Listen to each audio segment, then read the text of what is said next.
Yeah, throughout that time, fridge was always stocked. That's probably when I started to get more into whiskey and bourbon and more of the higher end drinks. That's all. Yeah, no, I totally kind of it's a slow progression, but yeah, you can see that, once I went from, drinking anything and everything in college, but then once I got older and could afford, different things and all that and was around more what you call upscale drinkers, all of a sudden you're like buying McLaughlins and all this like fancy Yep. like Maker's Mark and stuff. And I'm like, oh, I'm so cool now, but I'm still getting blacked out on this stuff. Yep. This is Rock Bottom with Ryan. No sugarcoating, no filters. The pain, the chaos, the truth. No bullshit. Just recovery.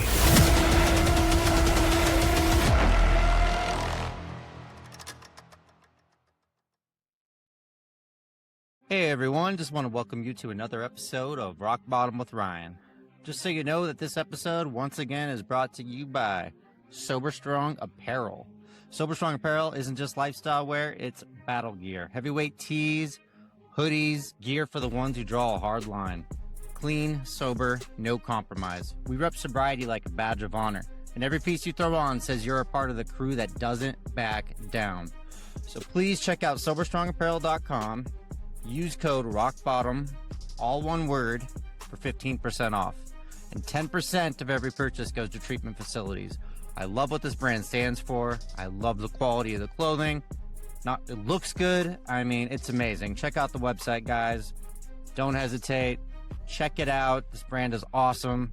It supports recovery. If you have any loved ones or family or significant others, friends, anybody in recovery, sober curious, or been in recovery for long-term sobriety, please check this out. This clothing is for you. Have a good day. All right, welcome to another episode of Rock Bottom with Ryan. We're here on a Friday talking to Will McLaughlin. Will, how you doing, man? I'm doing good today. I appreciate you having me on. Yeah, it's good to have you on. I see that you're repping Sober Strong. Really happy to see that. So that's awesome. Yeah, man. So as you know, this is a recovery related podcast today that we're doing. So we're going to talk a little bit about your journey and where you're at today. But first and foremost, a few quick questions. Do you have a sober date? What was your drink or drug of choice? Where you're from? All the basics. Yeah, so my sober date is September 10th, 2021. My drink of choice was, in my earlier years, beer, progressed more to like hard liquor and towards the tail end, bourbon. And then really struggled with cocaine, Adderall, really anything to keep the party going. Wow, you sound a lot like me with all three of those. Yeah. Adderall and Yeah. cocaine I was prescribed Adderall, but I learned that drinking on it and taking it at random times is kind of abusing it. Yeah. Yeah. So I get it. So September 10th, 2021. So you got about going on 5 years pretty soon here. Yep, 5 years. Awesome. Congratulations. That's amazing. So Thank you. So yeah, let's hear a little bit about like what was life like growing up before you started using. Like, what was your family dynamic like, and what was going to school like? Your friendships, like, can you kind of go into your early days? Yeah, so early on, I had a great childhood. Mom and dad were together. They always provided for my brother and me, making sure we had everything we wanted. I grew up in Southwest Philadelphia, so pretty much like in between where the Eagles play and where Philly International Airport is. Great neighborhood. I grew up in the early 90s there, so when kids still went out and played sports and street hockey and basketball, football, I think one of the biggest things with my childhood, before I turned 3, my parents had lost my younger sister to some health complications before she was even a year old. I think that really shaped my childhood. And, like I said, my parents were amazing, but maybe not the most present. And I'm starting to learn that now as I'm sober and older and reflecting back on what they were going through. So both mom and dad were drinkers, smokers. So I was always kind of around that setting. I come from a big family too. My mom was one of 7, one of 8 my dad was one of seven, so a lot of cousins, like 40 cousins on each side. So every family gathering and social gathering, there was always alcohol around, and no one really talked about possible mental health or substance abuse disorders in the family. It was kind of always just under wrap. But yeah, growing up, it was good. My parents put my brother and myself through private school my whole life. I played sports growing up. In high school, soccer kind of became my identity. It was something that came pretty natural to me. And I was fortunate enough to be able to play in college as well. So big family. Like I said, probably about 40 cousins on each side. And every family gathering, social gathering, there was always, alcohol involved. I'm one of the younger cousins. Alcohol was kind of easy to get to. Um, but, I think really like feelings weren't discussed, things weren't discussed growing up. So I never really knew how to express emotion or really even communicate. And that was, more so probably because like what my parents were going through, probably numbing some of their own issues. But growing up, mom and dad were great. Like I said, they always provided for my brother and me. We were in private school our entire life, and I played sports growing up. I focused on soccer in high school. I learned that I was pretty decent at it. It was something that came more naturally to me. Really was the only time that my brain would shut off. I was fortunate enough to play in college. I still play today in men's leagues, and it's really one of my greatest outlets still. I appreciate You a I started striker? as a striker, yeah, in high school, and then I we had some good strikers in my first college, so I didn't see the field as much. But I was open to playing any position, so I converted more to defense. And then when I transferred colleges, I played more of a center back, center mid position, and now in men's leagues, kind of play wherever they need me to play. Yeah, no, soccer was my sport. I wanted to be good at baseball, but I happened to just have more of a natural ability at soccer, and I was always a striker because I could score, but I was never that great at defense. But I mean, being a center mid, that's like the most important position in my opinion. Like shorts, it's like a Yeah, shortstop, and you're doing everything. You're constantly moving back and forward. And no, soccer's an awesome sport, though. I didn't play in college, but I was pretty good awesome. in high Yeah, school, I mean, so it's that's good. an amazing sport too now. Like a lot of my friendships have come through soccer, and one of my best friends, he's also sober. We're on a team together. We play every Sunday, so it's a really good outlet for us. Yeah, it's a great, really healthy sport. Constantly moving, active, good exercise. That's awesome. So yeah, growing up, obviously it was a big family. You said your parents were good parents, but like you said, they were drinking quite a bit. So when do you think you first picked up alcohol and got like your first Yeah, buzz? I What was mean, I that was like? definitely young. I would say like eighth grade to freshman year of high school is probably when I had my first drink, probably even got drunk the first time. And for me, it was that inner critic, that inner voice was quietly taking root. And alcohol was really a reason or a solution to numb it, right? That was probably the first like medication that I was on, self-medicated, which is never good. When you say self-medicated, you felt like that numbing feeling where you just kind of like felt comfortable and kind of got rid of the thoughts and emotions? Do you remember like what kind of things that you may have been numbing Yeah, I early on? mean, early on in life, so I had in like fifth or sixth grade, I actually saw one of my neighbors murdered, and he was also one of my football coaches.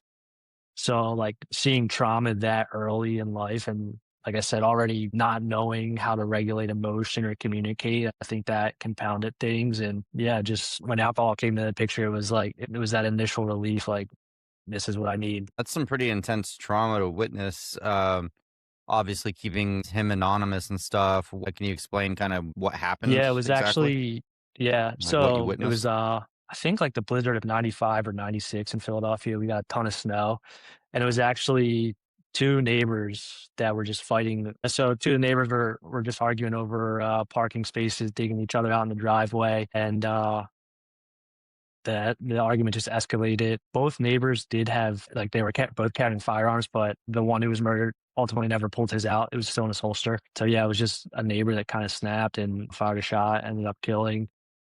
my other neighbor in front of his father. And like I said, the person who was murdered was really active in our community. He was a football coach. So just, shame to see that. That's tough. I'm sorry. So as you first started drinking, how did it progress after that? Was it start off slow, kind of social and stuff, and then it kind of just got worse, like as high school went Yeah, on, or how'd that I go? mean, in high school it was probably more socially, like drinking on the weekends and things like that. I probably started to realize that I had a problem around sophomore year of college because I was playing soccer and always in sports. Did have, I could like lock it down, have periods of sobriety, like not intentionally, but because I was in season and things like that. But any time that I had a little bit of downtime in terms of like, all right, the season's over, I can let loose now until spring season starts and things like that, I would be drinking. And I always thought it was just, I was just having fun, right? Like that's what we're doing. We're living life, but not really seeing like the ramifications of it or how it's affecting those around me. Ultimately, like I Yeah. said, my first college, I wasn't playing a lot, so I wasn't really happy. I really went to that school only to play soccer. I decided to transfer, and as I was deciding to transfer, this was the first time that I saw like mental health help and was put on medication for a little bit. But it was like in my mind, it was like I just want this medication just to help. And as soon as I can wean myself off it, I can wean myself off the medicine, and then I can kind of go back to regular party habits and things like that. So when I transferred with the intent, like I was like, I don't want to drink anymore. I want to focus on soccer. I want to get on the field. I want to play. So I did have like a good like 6 to 8 months in college where I wasn't drinking, but then the first weekend that the season ended, I found myself, getting a six pack, and that, kind of just started the pattern all over again. And at that point, you were of drinking age, so it was like, you could just go out to bars, go out and buy it any time, and didn't have to depend Yeah, on friends to buy exactly. it for you and stuff. Yeah. No, that was like the same progression as me. Like I drank it very sparingly in high school, but as soon as I got to college, I started kind of seeing the freedom in it and how I was away from home and nobody could stop me anymore. So I started drinking freshman year, but sophomore year is when everything just elevated where I'm like, okay, I can do this all the time now. Had very rare periods of sobriety, unfortunately, like you had good period of sobriety, but yeah, I was off to the races sophomore year, Yeah, so I I think for totally get me, it. good. I'm thinking. I was gonna say, like, for Sorry, me, what? I think the biggest thing that I've seen throughout really like my entire history of using and things like that, on the outside, everything looked fine because, I wasn't, I think a lot of people think of the alcoholic or the drug addict as that person living under the bridge. And it's not like that. This disease doesn't discriminate. It can get anybody's. While everything looked great on the outside, on the inside, I was a mess. So, um, I think that's what I've been learning to deal with over the last couple of years. No, I bet I was the same. I mean, people knew that I partied hard, maybe a little harder than the average person, but like, I never really took the time to explain that had a lot more going on in my head than I really did. Like, I put off this like I got everything together still front. Like I still got decent grades. I was still going to class, still had friends, still had a girlfriend, still nobody could have guessed that I was like suffering on the inside. So when you look back at like why you were drinking so heavily, did you think you suffered from any kind of depression and anxiety as Yeah, well at definitely the time? depression and anxiety, the pressure from soccer, the pressure from inside of me, just wanting to be the best at anything I did, and just really not understanding what abuse was in terms of alcohol and drugs, because I just saw it every day. My parents, they would come home from work, they'd have a couple beers, on the weekend, same thing, different social events. I just always thought, like that's what you're supposed to do: lace up your boots, work hard, come home, have a few beers, type of thing. Yeah. Okay. Yeah, no, I totally agree. Same here. So when you got out of college, did you notice yourself drinking a lot more just outside of, the typical college partying? Now that you're on your own and stuff like that, did it start to pick up a lot more where it's like your fridge is always full, your liquor cabinet start to fill Yeah, up, those kind of exactly. things? And one thing I want to know is like when I transferred to my second college, I actually had a mentor one summer for an internship who was he was in the recovery program, and he mentioned to me, he's like, you don't drink. to have fun. Like you drink to black out and like make yourself sick. And that was kind of the first person that like called me out on it essentially.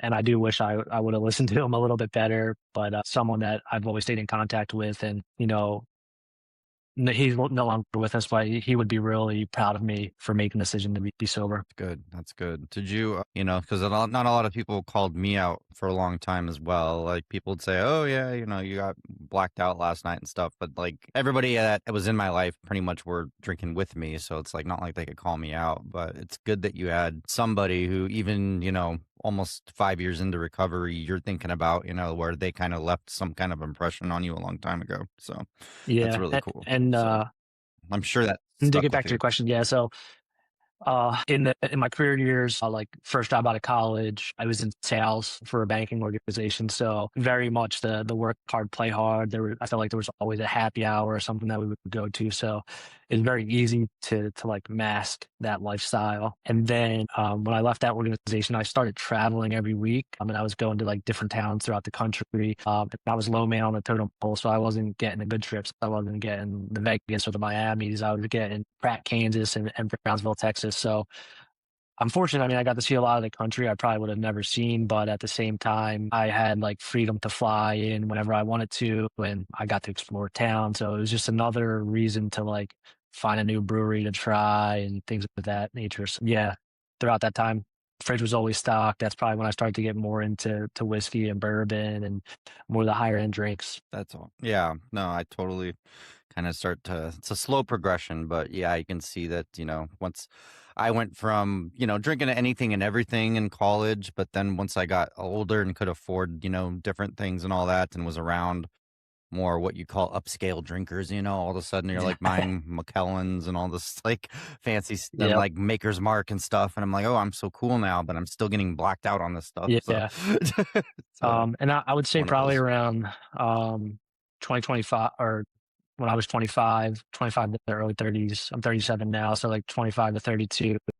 That's when I got introduced to cocaine. So just the first time was a night in Atlantic City out with friends, just drinking, and a couple friends had a bag. Tried it, obviously loved it, hell of a drug. Immediately just felt like it. I mean, it's like it makes you feel invisible. It makes you feel like Superman, and then similar progression. It was social, and then became more and more frequent. And then COVID hit it, and I found myself more isolated, pretty much drinking and doing cocaine by myself in my basement, playing FIFA all night, not having to answer to anybody. So that's really when I Yeah. realized, like, that COVID isolation is when I realized like this is a lot deeper than I thought it was. It's not just fun anymore. Exactly. Yeah.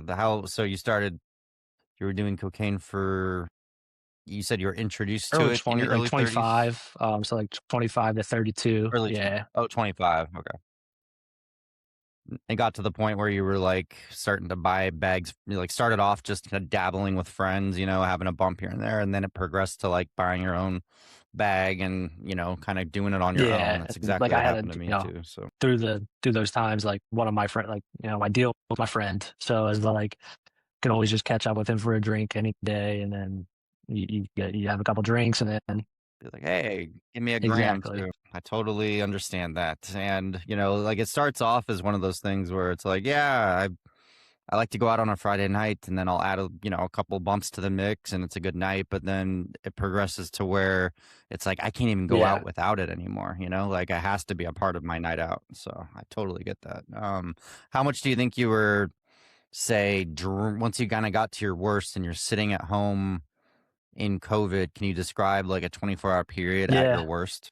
I would Like probably how set, much you were I was doing? probably drinking 6 to 10 beers a night, probably Thursday to Sunday, throw in it, 8 ball in there as well, get a bag for the weekend. I've always been a pretty high performer when it came to work and stuff of that nature. So I always had a little bit of a longer leash. Fortunately, I never like ruined a job, really like legal troubles, no DUIs, things of that nature. I did have like an underage and a disorderly conduct in college for a fight, but outside of that, nothing major. All through, I guess one thing that I should. So I was actually in a long relationship for about 8 years. We were actually supposed to get married the week before COVID. And because of COVID, the wedding got canceled. We did reschedule like later in the year, but that also got canceled because COVID was still going on. And through COVID, the first couple of years, I realized like that person's not the best teammate for me, and we ended up splitting up. And then when we split up, it was like that's when I really started to focus on my sobriety. So I was really trying to be sober, but just couldn't really like string together those 30, 60, 90 days, right? Because it was like still you had those, it felt like there was always a social gathering that you were going to and alcohol was going to be there. And it wasn't until I met my current partner um, that really made me see like my habits, my patterns. And she was the first person that ever told me she was proud of me and that like I could do this and I could be sober, help me get to the other side of it. So that's a big piece of it too. Yeah, relationships play a huge role in like when we choose to recover, like we don't have to share your ex's story or whatever. Through my ex, like I found the motivation. Yeah, through your ex, so you got into a new relationship and you kind of started to did she like call you out a little bit more Yeah, it on just your held behavior me and you started more to kind of look in the accountable. mirror a little more?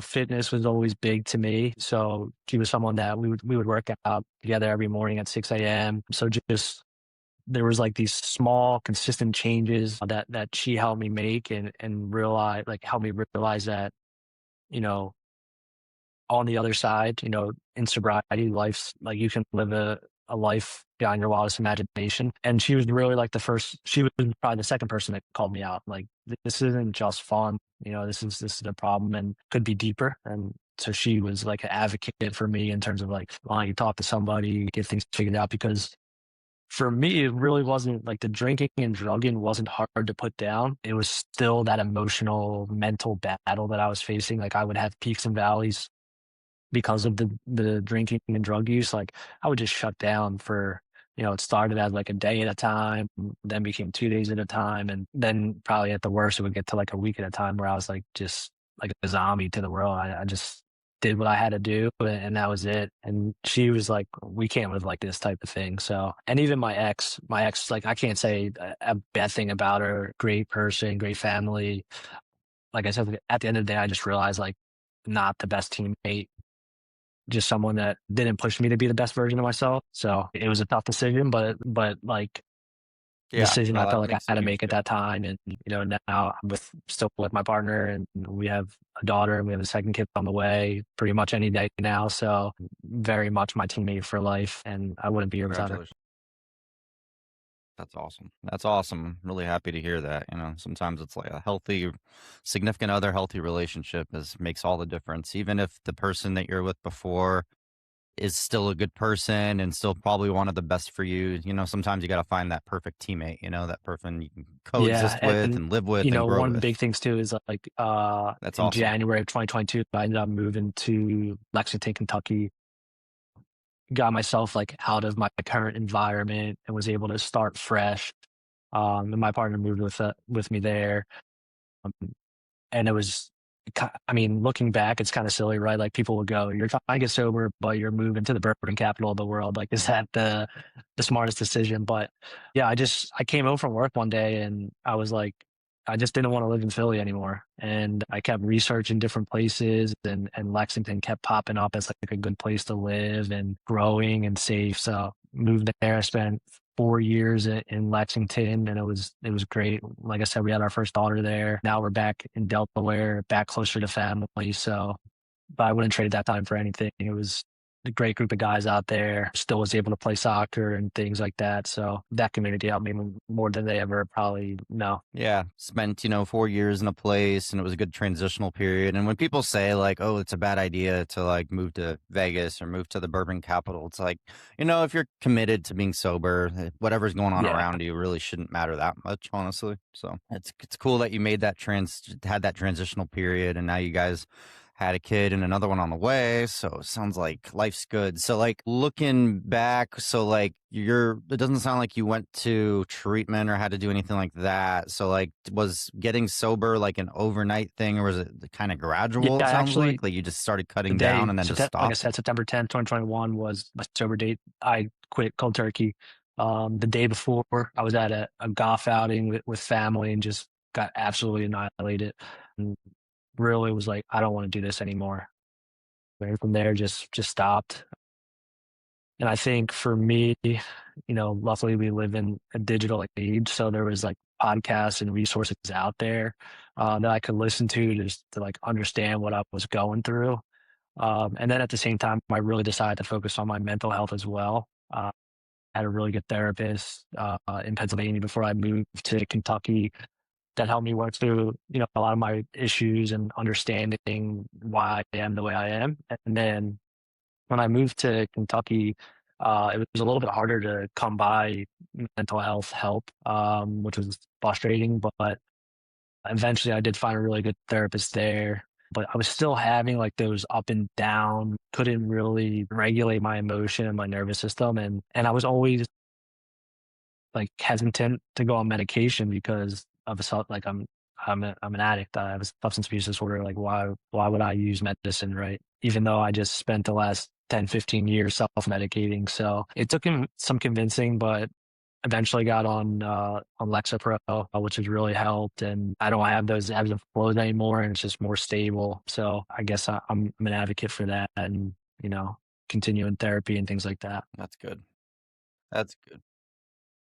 That's good. Yeah, I didn't believe in medication for a long time either, and it was because like I never noticed a difference and always just noticed more side effects than anything. But I was also drinking on the medication throughout my entire life, so like I was like it's never giving it an opportunity to actually like work and let my brain like actually utilize it. So once I stopped drinking and finally started taking Prestique, I believe is what I'm on now.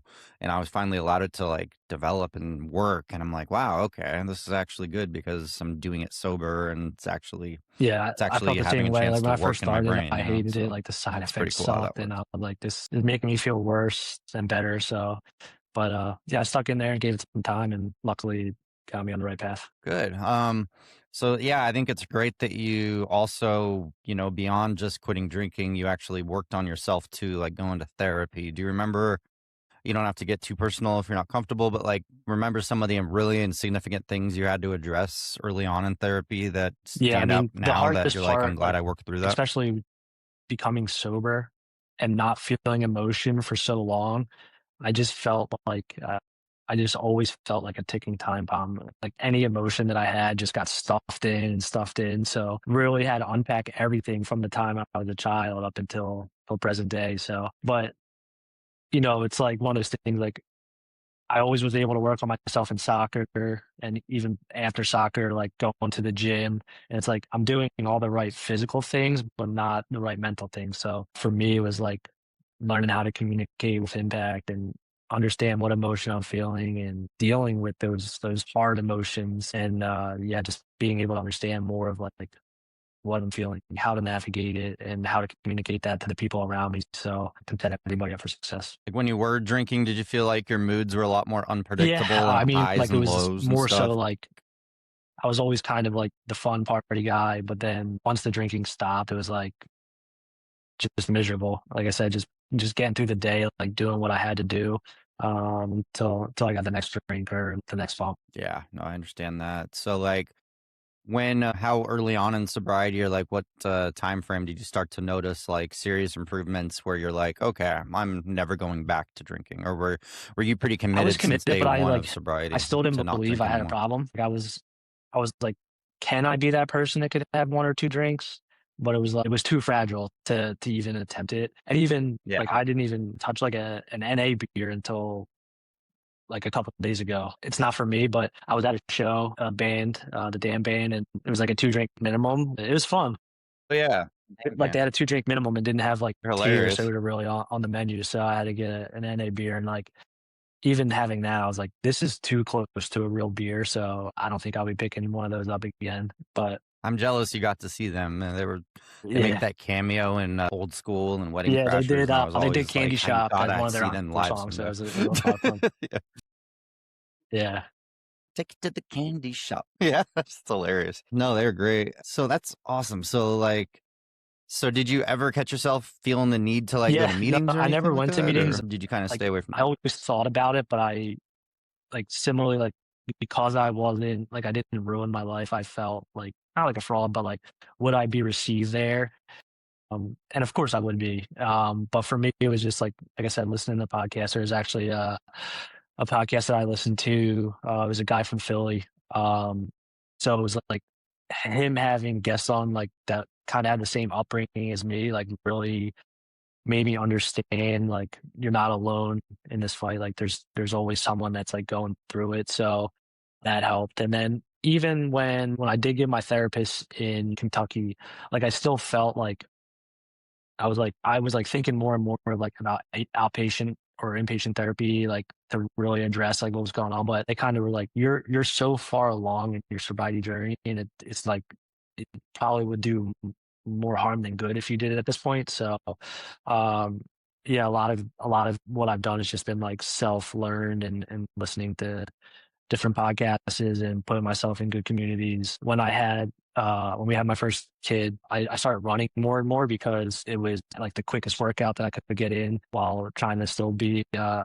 dad and help out and all that stuff. So through that, like I started just doing like 5Ks, eventually worked up to a half marathon. So, and now like a lot of the runs that I try and do, I Nice. hope that they target like addiction and recovery.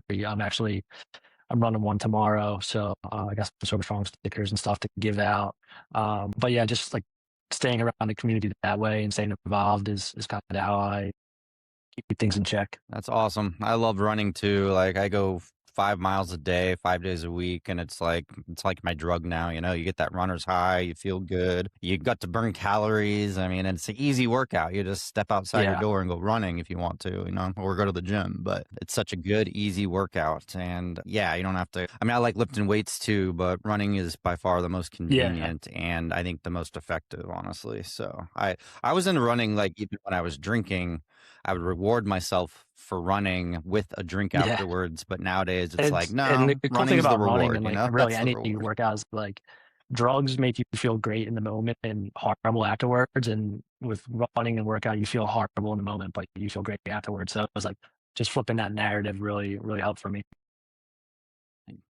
Exactly. And the long-term and short-term results are noticeable and amazing, as opposed to the short and long-term results of drinking. It's like you feel like crap, you start to look like crap, and then you start to, once you stop for a while, you start to see that glow again and you start to feel better and mix that with some Yeah. working out and, you start to feel and look amazing. So it's a good thing.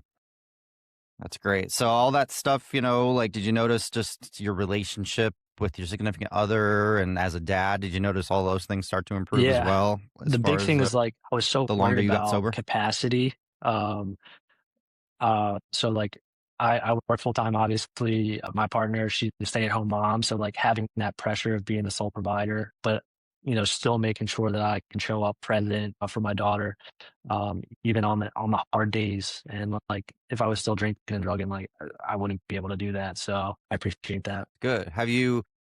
That's amazing. Being a dad, it's got a huge responsibility and it sounds like you're taking everything on in stride, and doing really well. Have you had any moments of like weakness in the last almost 5 years of where like you've thought, hey, maybe I could go back, maybe I can handle a couple drinks, or where you got so stressed where you almost did Yeah, resort to I alcohol? And has definitely, that I ever mean, those happened? And voices how are did you still get out of that? loud, especially on like Thursdays and Fridays. I feel like I don't know if it's just like because I was like always what I went to, but those voices are still there, trying to get me. And for me, it's just taking a step back.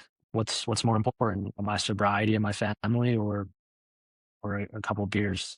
And like for me, I know it's not going to be one beer, it's not going to be two beers. It's going to be me having 10 beers, calling my dealer, getting a bag, going on a bender for 3 or 4 days. But Yeah. yeah, those cravings are Yeah. still there. You know what the outcome will be. I work in a pretty high, I work in a health tech company. And so some of the days are long and stressful, but Christine, my partner, she's so supportive.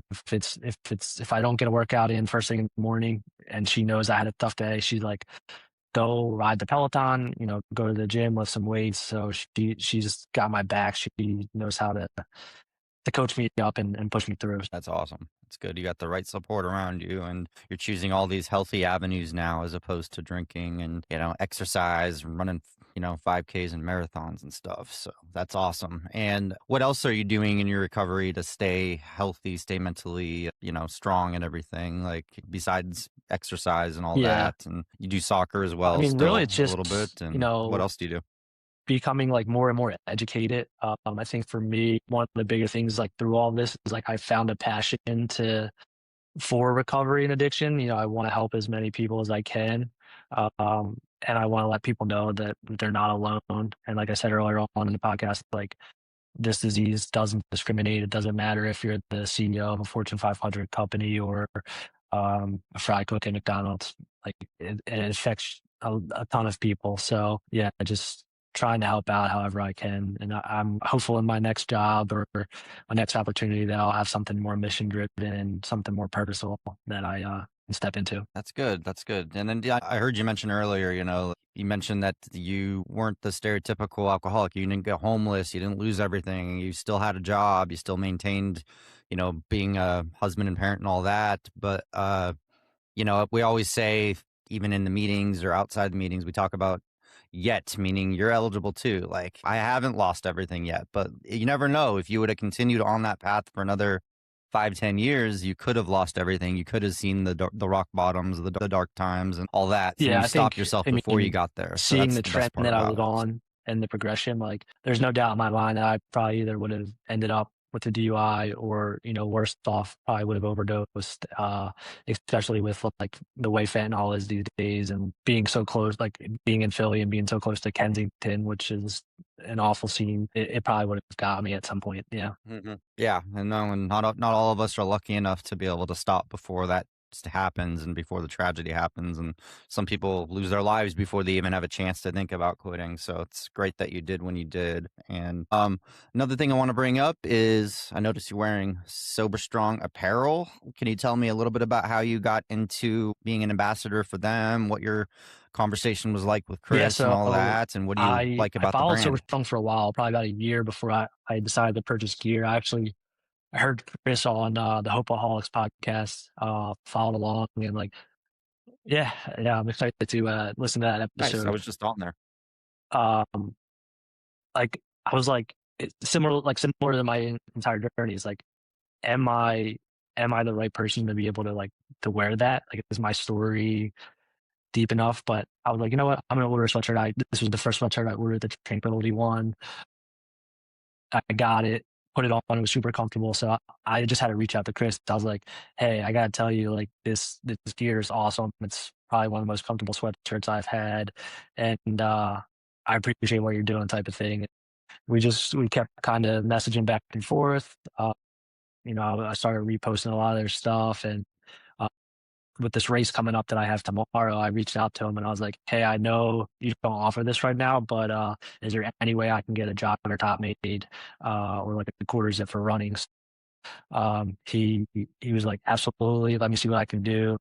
So he mocked up first design, the gold one, and it was just going to be a one of one. But I think when he saw it, he realized like how cool of a design it was, and as you know, he ended up pushing out 5 different colors for it, and I do have the first one that I've worked out in a few times, Awesome. and I'm That's cool. So like your idea kind of inspired the jogger that everybody's coveting right now, and I want one. yeah. So I just sorry about that. I'll just say, All right. Hopefully that's the yeah, last time it I'm happens. gonna I'm gonna be All good. I'll So be yeah, wearing that top for the run tomorrow. And then I have another run coming up April 11th. I'm not registered for it yet, but I'll get registered probably the next day or so. That's another one for addiction. So yeah, just looking to support the mission and help out. yeah, it's a great brand. Chris is an awesome guy. We love what it represents. We love that percentage of every purchase goes to treatment facilities as well. And it's cool that you inspired the jogger zip, because as soon as I saw that, I was like, I need that. And I've been asking him about it ever since. So I'm definitely going to have to get mine. So it's really cool looking and it's good Yeah, to work yeah, out in. You feel I you've been did it like a working out? 45-minute Peloton ride in it, and it held up, and yeah, it was real nice. So it's like, I was thinking that for months. I was yeah. hope they come out So with I mean, like workouts. anything that they put out, like it's a little bit, it's like more of a weighted top, but yeah, it's super comfortable. Yeah, that's awesome. And the quality is amazing. I mean, it's like you said, when you get that first hoodie, you're just like, wow, there's nothing could actually break this, and it's almost like a metaphor Yeah. for your recovery, Anytime I, So at least yeah, that's my anytime I cheesy explain this way to of someone, looking I'm at like, it. it's basically like putting on a warm hug.